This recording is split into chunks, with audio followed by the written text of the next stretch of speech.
복귀 테이프 22강 시작하겠습니다. 146쪽이고요. 훈민정음 제자 원리 다루는 부분이죠. 옛말의 문법에서 시험에 나오면 이 부분이 가장 우선적으로 출제가 되고요.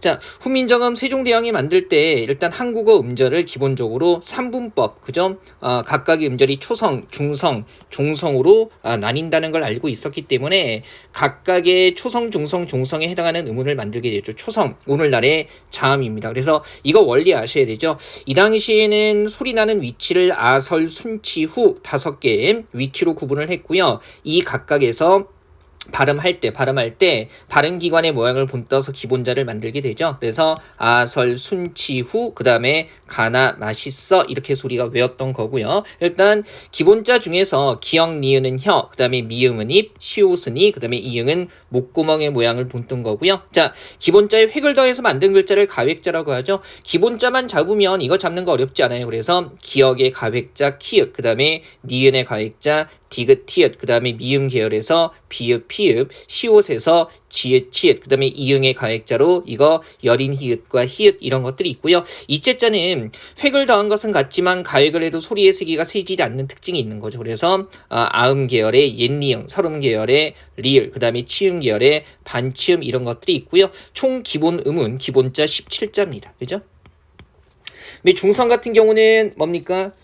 우주의 기본 요소 천지인을 형상화해서 기본자 아레아, 의, 이를 만들고요. 그 다음에 아레아와 의를 한 번 결합한 추출자, 그 다음에 여기에 다시 아레아를 결합한 제출자 이렇게 나뉘게 되죠. 그래서 천지인 아레아, 의, 이하고요. 한 번 결합한 추출자 오와 우어, 그 다음에 제출자 요야, 유여 해가지고요. 이쪽에는 양성이고 이쪽에는 음성이 이렇게 되는 거죠. 그 다음에 종성 같은 경우는 따로 만들지 않았어요. 종성은 종성, 부용, 초성, 즉 종성은 다시 쓴다. 무엇을 이미 초성으로 만든 것을 해가지고요.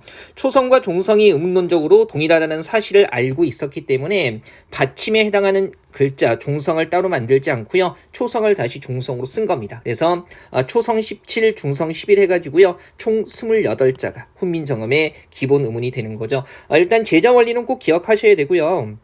이 훈민정음과 관련해가지고 왼쪽에 보존한 잠깐 보죠. 훈민정음이라고 했을 때 문자 이름이기도 하고요. 문자 이름이기도 하고 책의 이름이기도 해요. 그래서 이거 조심해야 되죠. 1997년에 유네스코 세계기록 유산으로 지정된 거 이런 것들은 문자 훈민정음이 아니라 책으로서의 훈민정음이라는 거 이거 조심해서 기억해 두셔야 되고요. 물론 책으로서의 훈민정음은 다른 말로 훈민정음 해례본이라고도 얘기를 하죠. 그 다음에 훈민정음 창제 당시 기본 음운 같은 경우에 초성 17, 중성 11 해가지고요. 총 28자가 되는 거고요. 이를테면 오늘날의 된소리에 해당하는 이런 쌍기역, 쌍디귿 같은 건 병서자 옆으로 나란히 쓴 글자나 이미 있는 중성을 결합해 만든 와나 워 같은 건 합용자라고 해서요. 일종의 응용 음운이어서 기본 음운에 포함되지는 않죠. 그래서 이제 훈민정음 창제 당시 기본 음운 중에서 현대 국어에 쓰이지 않는 음운 사라진 4개는요. 그죠? 여린 히읗, 반치음, 아레아, 그 다음에 옛니응 이렇게 4개라는 거. 기본 음운 중에서 사라진 4개 기억하는 게 상당히 중요하죠. 그래서 여린 히읗, 반치음, 옛니응, 아레아 이렇게 4개라는 거 꼭 기억해 두시고요. 제자 원리는 크게 어렵지는 않아요. 자, 그 다음에 훈민정음 서문과 관련해가지고요. 현대어 풀이하고 그 다음에 현대어로 풀이한 다음에 현대 국어와 비교해 가면서 오늘날과 음운이나 문법, 의미에서 어떤 차이가 나타나는가 아는 게 필요하죠. 자, 현대어 풀이는 기본이에요. 나라의 말이 중국과 달라 문자와 중국의 한자와 서로 통하지 아니함으로 해가지고요. 우리에게는 우리에게 맞는 글자가 있다는 거죠. 자주정신의 표명이고요. 자, 이런 까닭으로 어리석은 백성이 말하고자 할 바가 있어도 마침내 제 뜻을 능히 펴지 못하는 사람이 많으니라. 그래서 내 일을 위하여 가엾게 여겨 새로 28자를 만드니 해가지고요. 그죠? 제 뜻을 쉽게 펴지 못하는 백성들이 불쌍해서 쉬운 글자 만들었다는 거 아니겠어요? 애민정신 드러나는 거고요. 그 다음에 사람마다야 사람들로 하여금 쉽게 익혀 날렸음에 편안하게 하고자 할 따름이라 해가지고요. 쉽고 편하게 쓸 수 있는 글자를 만들겠다는 실용정신 같은 게 드러납니다. 현대어 풀이가 기본적으로 돼야만 여러 가지 현대 국어와의 차이점 잡아낼 수 있어요. 그래서 이런 거죠. 당시에 어떻게 쓰였는가 이걸 외우는 게 아니라 그죠? 요렇게 원문으로 주어져 있을 때 현대 국어로 바꾼 다음에 우리가 알고 있는 문법 용어로 정리할 수 있으면 돼요. 그래서 니르 고저 같은 경우 현대 국어의 이루 고자인데 일단 어두의 니은 탈락했고요. 그다음에 고저가 고자 해가지고요. 어미 모음이 양서가 된 거죠. 그다음에 뜻을 같은 경우에 현대 국어에서는 쌍디귿으로 쓰죠. 그래서 어두 자음군이 현대로 오면서 쓰이지 않게 됐다. 그다음에 펴디는 펴지했을 때 한 그죠 형태소 안에서 구개음화가 일어나서 디귿이 지읒으로 그다음에 스물 같은 경우에 현대국어에서 스물이라고 하죠. 그래서 현대국어로 오면서 입술 소리 아래 미음 아래에 의가 뭡니까 우로 바뀌었다. 즉 원순 모음화가 일어났다는 거죠.